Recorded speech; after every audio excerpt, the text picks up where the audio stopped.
வணக்கம். நம்ம சேனலுக்கு தொடர்ந்து ஆதரவளித்துக் கொண்டிருக்கும் நல்ல உள்ளங்களுக்கு நன்றி. இன்றைக்கி திருப்பதியில் நடைபெற்ற அந்த கொடூர சம்பவத்தின் எஃப்ஐஆர் வெளியாகிடுச்சு. எஃப்ஐஆர் வெளியாகி அது ஒரு பெரிய பரபரப்பு. என்ன நடந்தது? இன்னொரு பக்கம் பவன் கல்யாண் எல்லாத்திட்டையும் நான் மன்னிப்பு கேட்டுக்கிறேன்னு சொல்கிறாரு. திடீர்னு பார்த்தா யோகி மோடி இவர்களை வைத்து ஏதாவது யாகம் ஏதாவது பண்ண போகிறாரா?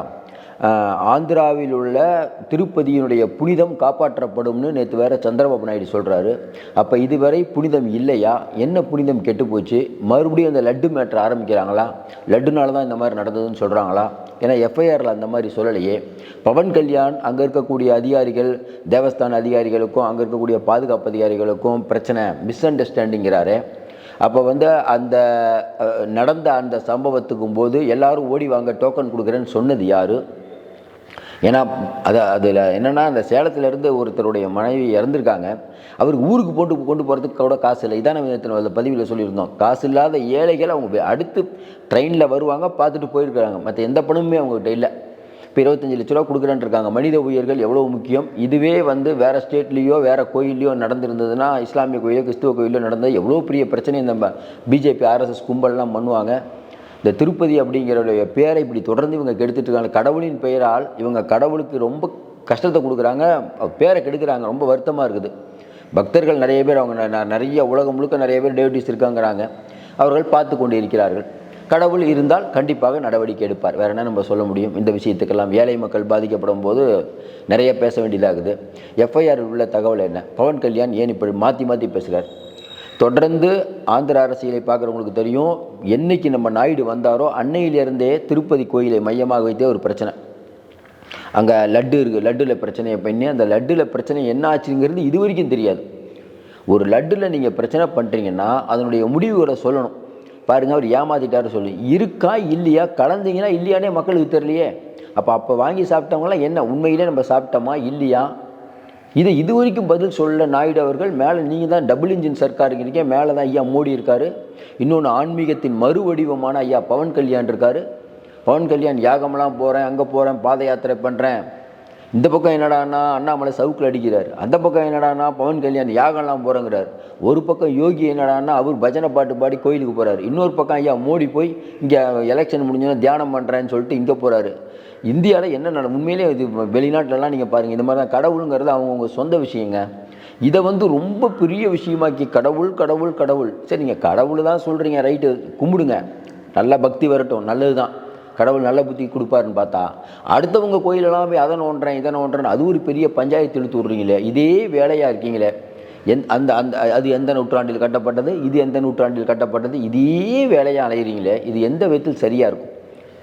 இன்றைக்கி தொடர்ந்து கடவுள் அப்படிங்கிற இயற்கை உங்களுக்கு பல பாடத்தை கற்றுக் கொடுக்குது. நீங்கள் ராமர் கோயில் கட்டினதுக்கப்புறம் என்ன ஆனீங்க? இந்த சாம்பலில் நடந்த வச்சு எவ்வளோ பெரிய பிரச்சனையாச்சு. அதுக்கப்புறம் அந்த சாமியார் ஒருத்தர் யூபியில் நடந்த, அங்கேயும் மக்கள் க்ரௌடில் இதே மாதிரி தான் இறந்தாங்க.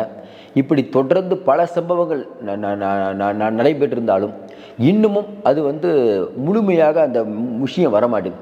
இப்போ இந்த எஃப்ஐஆரில் என்ன சொல்கிறாங்க? அன்னைக்கு 8:20 மணிக்கு இந்த சம்பவம் நடந்தது. யாரோ ஒரு பெண் மருத்துவ உதவி தேவைப்பட்டது. அந்த கூட்டத்தில் நிறைய பேர் நிற்க வச்சுருப்பாங்க பொழுது, அங்கே இருக்க யாரோ ஒருத்தருக்கு ஒரு மருத்துவ உதவி தேவைப்பட்டது. அங்கே இருக்கக்கூடிய காவல்துறை அதிகாரி மருத்துவ உதவி தேவைப்படுதுங்க வாங்கன்னு ஏதோ கூப்பிட்டுருப்பார் பொழுது. இதை அங்கே இருக்கவங்க யாரோ என்ன பண்ணிட்டாங்க, டோக்கன் தான் கொடுக்குறாங்க. அவர் அந்த பிரீத்திங் ட்ரபிள் இருக்கும் பண்ணிகிட்ருக்காரு. ஏன்னா காவல்துறை எல்லாத்தையும் பண்ண முடியாதுங்க, அவங்க எவ்வளோங்க கண்ட்ரோல் பண்ணுவாங்க. டக்குனு யாரோ ஒருத்தர் இது கொடுக்குறாங்க, டோக்கன் கொடுக்குறாங்கன்னு சொல்லிட்டாங்க.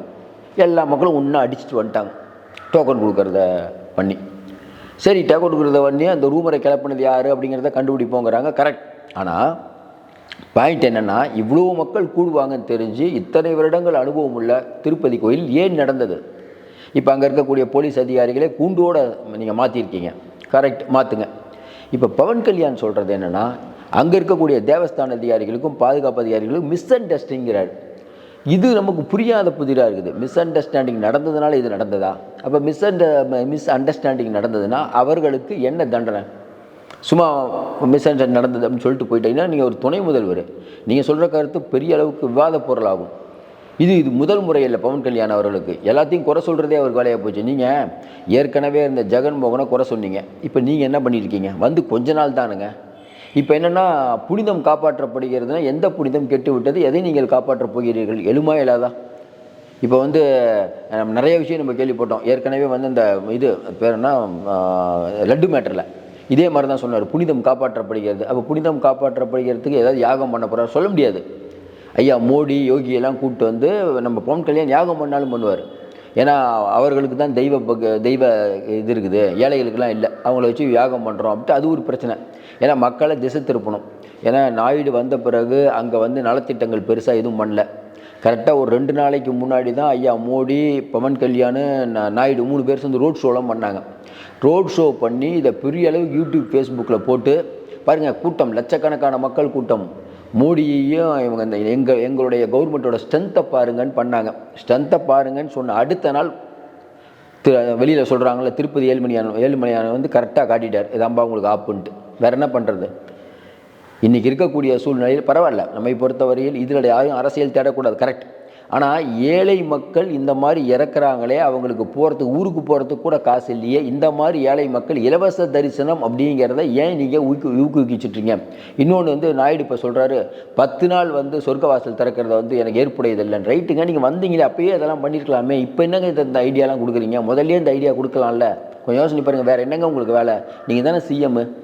இதுக்கு வந்து ஏகப்பட்ட கருத்துக்காக சாமி ஏகப்பட்ட விஷயம் சொல்லிகிட்டு இருக்கீங்கல்ல, உங்கள் பக்கத்துலேயே ஒரு ஆன்மீக குருவை வச்சுருக்கீங்கல்ல, கரெக்டாக நீங்கள் ஒரு ஆன்மீக, எவ்வளோ பேர் இங்கேருந்து புக் பண்ணிட்டு ஒரு நாளைக்கு போகிறாங்க.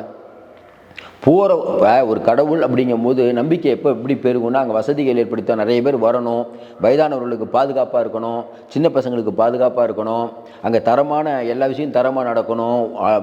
நீங்கள் உலக புகழ்பெற்ற திருப்பதி அப்படின்னா எப்படி வச்சுருக்கணும்? நீங்கள் மற்ற கவர்மெண்ட் ஜெகன்மோகன் தான் சரியாக வைக்கலையா? நீங்கள் தானே கடவுளின் பிரதிநிதி, சூப்பராக வச்சுருக்கலாமே, ஏன் இந்த மாதிரி பண்ணுறீங்க? இந்த விஷயம் வெளியில் தெரிஞ்சால் இது இங்கே ரைட்டுங்க, இது வந்து இந்த தரிசன டிக்கெட் அப்படிங்கிறத வந்து முறைப்படுத்த முடியாது அவங்களால. அப்போ எல்லாரும் சொல்லிட்டு இருக்கிறது தானே, பணக்காரர்களுக்கு மட்டும் ஒரு நியாயம், ஏழைகளுக்கு ஒரு நியாயம்னா எல்லா இடத்துலையும் தானே. மற்ற இடத்துல அது பரவாயில்ல, கடவுளை கும்பிடக்கூடிய இடத்துல கூட காசு கொடுத்தா தான் கடவுளை பார்க்க முடியும் அப்படின்னா எந்த விதத்தில் சரின்னு தெரில. சரி, இலவசமாக சாமியை பார்க்கலாங்கிறாங்க, பகுத்தறிவு இருக்கவங்க நம்ம என்ன பேசுகிறதுங்க? இது கடவுள் எங்கே எல்லா இடத்துலையும் இருப்பாருங்க, இது இவ்வளோ தூரம் போகலாமா? இந்த உயிர்களுக்கு ஏற்படுப்பாங்க. அவர் அலறதெல்லாம் பார்த்தா நமக்கு ரொம்ப கஷ்டமாகுது. சேலத்தை சேர்ந்த ஒருத்தர் போகிறதுக்கு காசு இல்லைங்க, ரொம்ப வருத்தமாகுது இதெல்லாம் பார்க்கும்போது. அதில் தான் கோவப்பட்டு தான் இந்த மேட்ரே பேசுகிறேன், பேசியே வைக்க மாட்டோம், வேறு நிறைய மேட்ரு பேசுவோம். இந்த பேசுகிறதுக்கு காரணமே அதுதான். இவங்க யாகம் வளர்க்குறேன், இது வளர்க்குறேன்னு இந்தியாவே இந்த மாதிரி குட்டிச்சோறு ஆக்கியிருக்காங்களே, இதெல்லாம் என்ன நடந்துட்டு இருக்குது நாட்டில்? ஒரு பக்கம் மறைந்த தலைவர்கள் அவதூறாக ஒருத்தர் பேசுகிறது, அதுக்கு வந்து நம்ம இங்கே இருக்கவங்க நிறைய பேர் முட்டு கொடுக்கறது, இதெல்லாம் எங்கே போய் முடியுது? ஒரு பக்கம் ஆளுநர் வந்து இல்லை யூஜிசியில் நாங்கள் தான் துணைவேந்தரை போடுவோன்னு அவர் ஒரு பக்கம் இப்போ பேசுகிறது. இது பார்த்திங்கன்னா ஒட்டு மொத்தமாக இந்தியா முழுக்க இவங்க ரொம்ப முடிவு பண்ணிட்டாங்க, யாரும் நிம்மதியாக இருக்கக்கூடாது, எல்லாம் இதே மாதிரி இருக்கணும். இந்தியாவில் யாரும் நிம்மதியாகவே இருக்கக்கூடாது. ஒன்று தேர்தலை மையமாக வைத்து மோடி வந்து கேவலமாக பேசுவார், அப்படி இல்லைன்னா கோயிலை மையமாக வைத்து அவங்களுடைய எடுபிடிகள் மட்டமாக பேசுவாங்க. இதுதான் இந்தியாவில் நடந்துட்டு இருக்குது. அவங்களை யாருக்கும் ஒரு கட்டுப்பாடே இருக்காது, என்ன வேணால் பேசலாம். இப்போ நம்ம பவன் கல்யாண் பேசுகிறாரு, கோபம் அவ்வளோ வருது அவருக்கு, எங்களுக்கு அதை விட கோபம் வருதுங்க, ஏழை மக்களுக்கு அவ்வளோ கோபம் வருது, என்ன பேசுறதுன்னே தெரியல. இந்த விஷயத்தை பொறுத்த வரைக்கும் எஃப்ஐஆர் வெளியாயிடுச்சு, உண்மையானவர்கள் தண்டிக்கப்பட வேண்டும். அதையும் தாண்டி இனிமேல் இது மாதிரி நடக்கவே கூடாது. இலவச தரிசனம் எல்லாத்துக்கும் எதுக்குங்க நீங்கள் வந்து காசு கொடுத்து பண்ணுறீங்க? இது ஒன்றும் புரியல நமக்கு. இது எப்படி முறைப்படுத்தணுங்கிறத அவங்க பார்த்து தான் முடிவு பண்ணணும். இது கடவுள் விஷயங்கிறனால ரொம்ப நாள் நம்ம நிறையா பேச முடியல. மீண்டும் சந்திப்போம். நன்றி, வணக்கம்.